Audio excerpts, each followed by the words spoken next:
Shalom, damai di hati. Bapak Ibu Saudara-saudara, puji Tuhan karena kita sudah memasuki bulan April.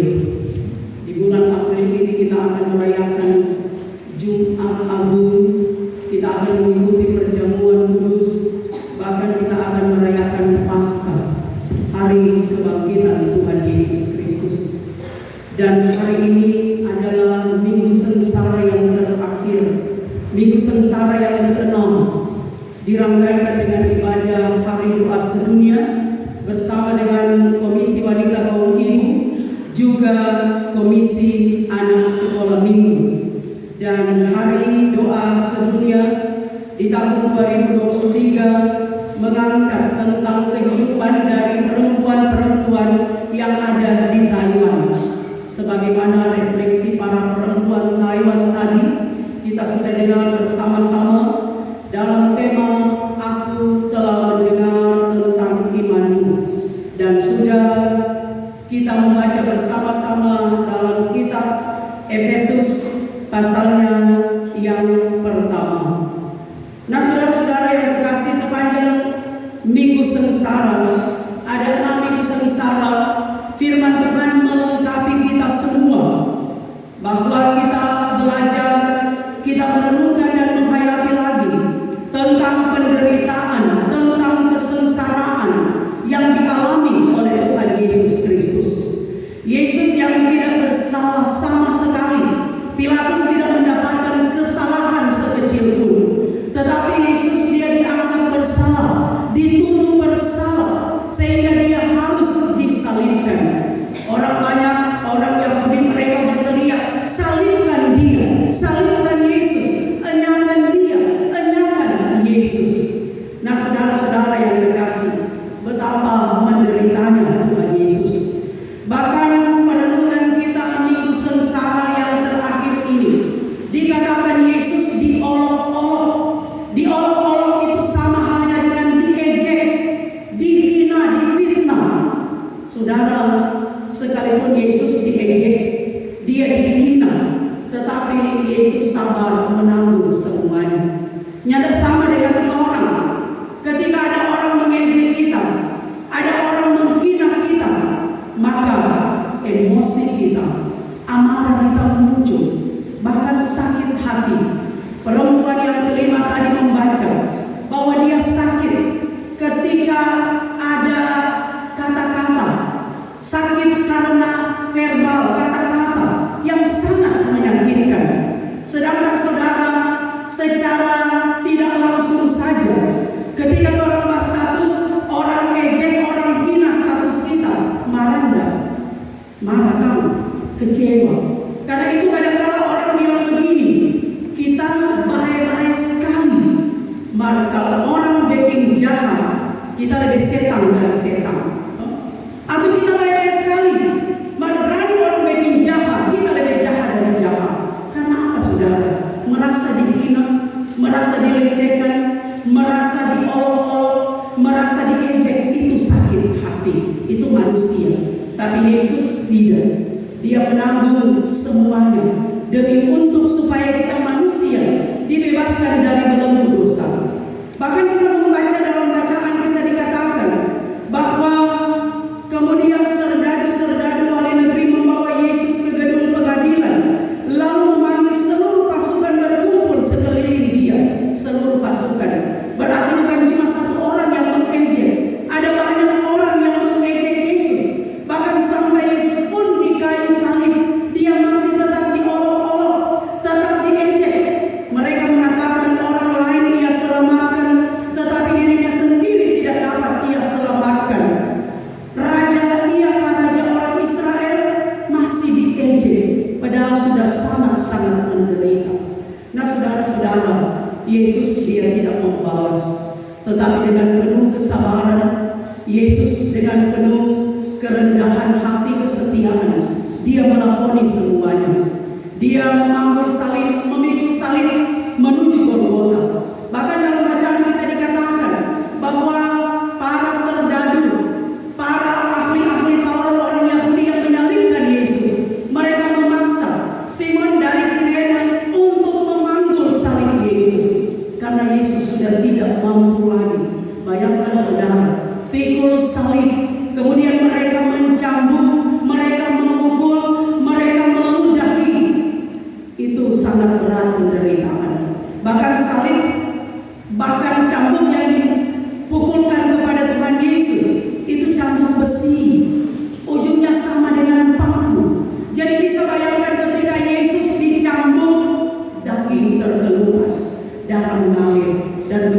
siksa yang dialami oleh Tuhan Yesus.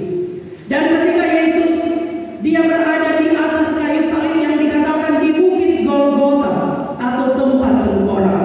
Orang juga sering kali menyebut dengan bukit Kalvari. Golgota itu sama dengan Kalvari. Kalvari itu dalam bahasa Latin. Golgota itu bahasa Yunani. Artinya tempat tengkorak. Nah, saudara-saudara, Yesus disalibkan di bukit Golgota, di tempat tengkorak, dikatakan di antara dua penyamun. Mengapa? Karena Yesus disejajarkan dengan penyamun, dengan penjahat kelas kakap. Padahal Yesus dia tidak bersalah. Tapi misi Yesus disalibkan, menderita dan mati adalah supaya kita memperoleh keselamatan, memperoleh pengampunan, bahkan kehidupan yang kekal. Karena itu kita percaya bahwa Yesus yang mati, tetapi Yesus yang bangkit, kalahkan kuasa dosa dan kuasa maut. Nah, saudara-saudaraku yang terkasih di dalam Tuhan, apa pesan yang hendak disampaikan bagi kita di minggu sengsara yang ke-6 ini?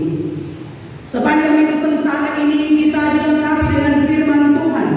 Karena itu di hari Jumat Agung ketika kita akan merayakan perjamuan kudus, mengambil bagian makan roti minum anggur sebagai tanda tubuh Kristus diserahkan, darah Kristus ditumpahkan. Tidak ada lagi persiapan perjamuan kudus seperti perjamuan kudus bulan Juni, yaitu perjamuan kudus dalam rangka HUT, pekabaran Injil, pendidikan Kristen di Tanah Minahasa. Kemudian ada perjamuan kudus hari doa sedunia dan perjamuan kudus akhir tahun yang selalu diawali dengan persiapan. Tapi minggu-minggu sengsara ini kita dilengkapi. Tidak ada lagi persiapan untuk perjamuan kudus Jumat Agung. Nah, karena itu saudara, firman Tuhan sepanjang minggu sengsara ini mengingatkan kita agar supaya kita memiliki karakter seperti Yesus Kristus. Kita harus hidup setia kepada Tuhan, hidup dalam kerendahan hati, hidup dalam kasih, hidup untuk mampu mengendalikan diri, menahan emosi. Kalau saudara-saudara kita dari Muslim, di saat ini mereka sementara ada dalam bulan puasa, berpuasa dari segala nafsu. Nah, saudara-saudara, kita juga sepanjang minggu sengsara ini berpuasa dalam arti mampu mengendalikan diri. Sebab saudara, ada banyak sekali godaan, ada banyak sekali cobaan yang kadang kala orang tidak mampu mengendalikan diri. Di dalam rumah, di luar rumah, dalam pekerjaan, dalam usaha kita, bisnis kita, dalam pelayanan kita, dalam pengabdian kita. Firman Tuhan mengingatkan kita untuk mampu mengendalikan emosi kita, mengendalikan diri, hidup dalam kerendahan hati, penuh kasih, kelembutan. Tidak mudah saudara, tidak segampang membalikkan telapak tangan. Tapi kita yakin saudara, kita ini adalah ciptaan Tuhan yang paling mulia, diberikan hikmat oleh Tuhan.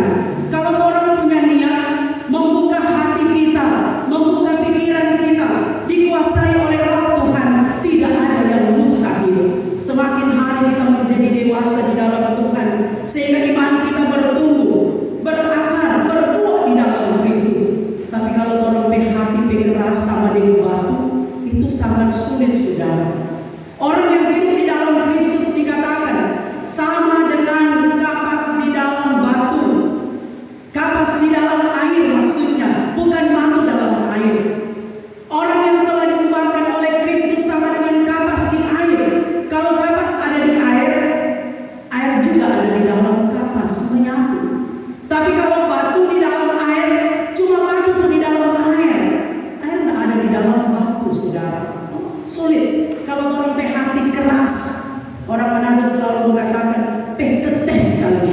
Susah untuk berubah, susah untuk dibaharui oleh Tuhan.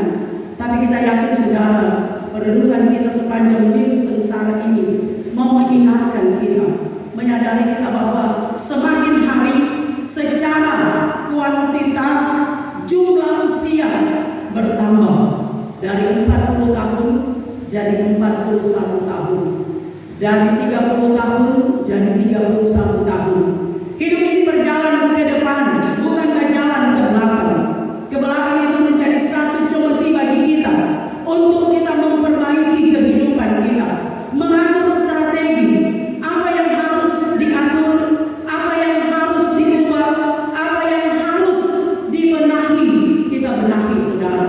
Sebab itu sengsara Jumat Agung Paskah bukan sekedar seremoni setiap tahun, bukanlah kebiasaan yang kita lakukan setiap tahun, tapi itu semua mengingatkan kita supaya ada pembaharuan dalam hidup kita, ada pertobatan, ada metanoia, ada hal-hal yang harus kita ubah. Apakah itu kata-kata kita, apakah itu sikap dan perbuatan kita, apakah itu mindset, cara berpikir kita, cara pandang kita, bahkan segala sesuatu. Orang yang mengaku percaya kepada Yesus Kristus, dia memberi hati dan pikirannya diubahkan oleh Tuhan. Karena itu saudara, tema Hari Doa Sedunia, aku telah mendengar tentang iman. Paulus mendengar iman dari jemaat Efesus. Mereka penuh kasih, mereka hidup dalam kebersamaan, mereka hidup saling menguatkan satu dengan yang lain. Karena itu persekutuan jemaat di Efesus bertumbuh menjadi kuat. Tuhan juga mendengar, bahkan Tuhan melihat Elroy iman kita, pertumbuhan spiritual secara kualitas iman kita, bukan cuma secara kuantitas dari jumlah, tapi ketika Tuhan melihat jemaat Gemim Elroy, di sini juga ada jemaat Lahai Roy yang menyaksikan keberadaan jemaat Gemim Elroy, percaya bahwa iman kita bertumbuh. Kita punya kekuatan, punya power ketika kita hidup bersama-sama kita menikmati kehidupan, dan kita percaya ada berkat Tuhan yang mengalir bagi kita semua. Kalau orang hidup saling menghargai, saling mengakui, saling menghormati, saling menopang dan saling mendoakan, di sana ada berkat Tuhan. Karena itu dalam rangka Jumat Agung, maka jemaat Gemim Elroy pada hari Kamis nanti akan mengadakan jalan salib. Semua kolom 1 sampai kolom 6 kita semua terlibat mengambil bagian untuk memaknai penderitaan sampai pada kematian Tuhan Yesus Kristus. Ketika Yesus dia disalibkan, Yesus dia memangku salib. Dan ingat, salib itu tidak punya gagang. Kalau salib itu punya gagang, orang boleh tenteng, di mana-mana boleh tenteng.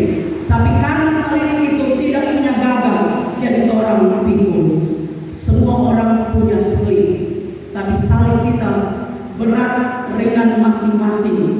Tuhan kembalikan bagi kita. Tapi cara kita memikul salib sama. Ketika kita berserah kepada Tuhan, ketika kita berseru kepada Tuhan, ketika kita menomorsatukan Tuhan di atas segala-galanya, salib menjadi ringan di Kalvari. Adalah bukan ringan semua di Kalvari, di Bukit Golgota, karena Tuhan Yesus dia telah merelakan nyawanya disalibkan untuk menebus segala dosa dan kesalahan kita. Tuhan Yesus memberkati kita semua. Amin. Demikianlah kebenaran firman Tuhan.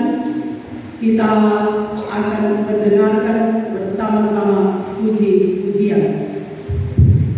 Puji-pujian yang pertama diberi kesempatan kepada Komisi Anak Sekolah